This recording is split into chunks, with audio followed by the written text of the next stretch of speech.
অধিক মুখ বেলিলে কুয়ারি ফাটে এসিএস অশ্বিনী কুমার দলেরও কুয়ারি ফাটিল Hello guys, apa ngaila rupe? Mana apa madir panan doing ko je ngolok missing artist lok actor ngolok Ashwini Kumar sarmo mane gagla latung apa gakton amya mula mane bek tako ahompoti kadom pa gakton na paktat parong bek kengge ahompoti besi rom bong gakto sa ibagota sopa kina mane isabong poritil dong tadi ko ahompoti du nadi ko okolo poisa lenden igel lalentan okol kapitan rakudem toito piredem yang papa pae pu kodok apunga dinda apa kapigel kapa disabda lengen ngoruk Ashwini Kumar sarve delok gen nakang nam rohisora রাজনীতি ngam papa gidak ba jikono sokai neglect tonan papa ngadak de tungang nam dog rohisora naraka sopati na pumaro dun talasipil dun baro kapa idun kapa imanan nana puisa prokes pa puisa ra met kamang na pagtat parang baro ora ko noti pung gereda mapunga sidara CBI gereda toronto tiran na idil dun ora ko video dem last job I mean mane satka bilang ora ko last job ka Assam চৰকাৰৰ এগৰাকী জ্যেষ্ঠ ICS বিষয়া অশ্বিনী কুমাৰ দলে যদিও পেছাত ACS বিষয়া কিন্তু অভিনেতা হিচাপেহে মিচিং সমাজত জনাজাত অশ্বিনী কুমাৰ দলে দলেৰ সাম্ৰাজ্যত অভিযান চলিল সিএম ভিজিলেন্সৰ গোচৰ নম্বৰ 1/2025 গোচৰত থকা অভিযোগ আয় বহিৰ্ভূত সম্পত্তি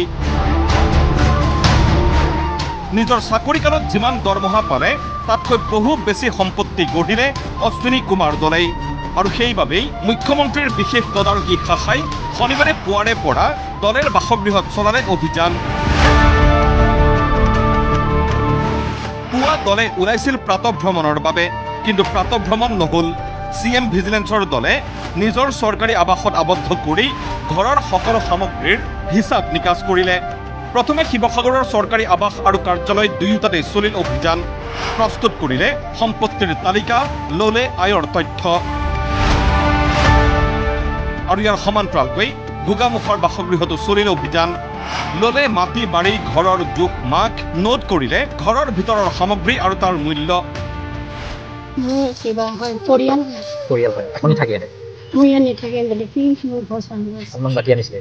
মোৰ মাতি আনিছিলে মানে এইটো ফটো চেক কৰিব কিবা কাগজ দি থৈ গৈছে নেকি কি বুলি কৈছে কাগজ একো কোৱা নাই আৰু চেক কৰি গৈছে আৰু বিলাক পাইছে আৰু তাৰপৰা এইটো কিবা ফাইল চাইল ওলাই দিছোঁ একো কোৱা নাই কিবা চিজ কৰিছে নেকি চিজ কৰা নাই মই কিবা তলাটো খুলি দিছিলোঁ মই মাৰিছোঁ তেখেতলোকে মৰা নাই পাঞ্জাবাৰীৰ এই বাসগৃহতো সিএম ভিজিলেন্সে অভিযান চলালে নিৰ্মীয়মান ঘৰত লগোৱা প্ৰতিবিধ সামগ্ৰীৰ বজাৰ মূল্যৰ হিচাপ লৈ দল উভতিল নিজা কাৰ্যালয়লৈ শনিবাৰৰ অভিযানৰ সামৰণি পৰিল কিন্তু তদন্ত শেষ হোৱা নাই হৈছে আৰম্ভণিহে এতিয়া তদন্তৰ দ্বিতীয় পৰ্যায়ত এসিএস দলেই আয় আৰু সম্পত্তিৰ হিচাপৰ তথ্য সিএম ভিজিলেন্সক দিব লাগিব এই তথ্যৰ খেলিমেলি হলেই বিপদ অনিবাৰ্য সেই বিপদৰ পৰা বাচিবলৈ এসিএস অশ্বিনী দলেই সম্পৰ্কীয় সুমিত্ৰা পাত্ৰৰে লগ লাগি কি নীতি ল'ব তাৰ ওপৰতে নিৰ্ভৰ কৰিব তেওঁৰ ভৱিষ্যত কিন্তু এটা কথা ঠিক গোচৰ ৰুজু হৈছে 1/2025 নম্বৰৰ গোচৰৰ ফাইল অতি সহজে যে নেহেৰাই সেয়া জনাই জানে বুজাই বুজে ব্যুৰ ৰিপৰ্ট ND24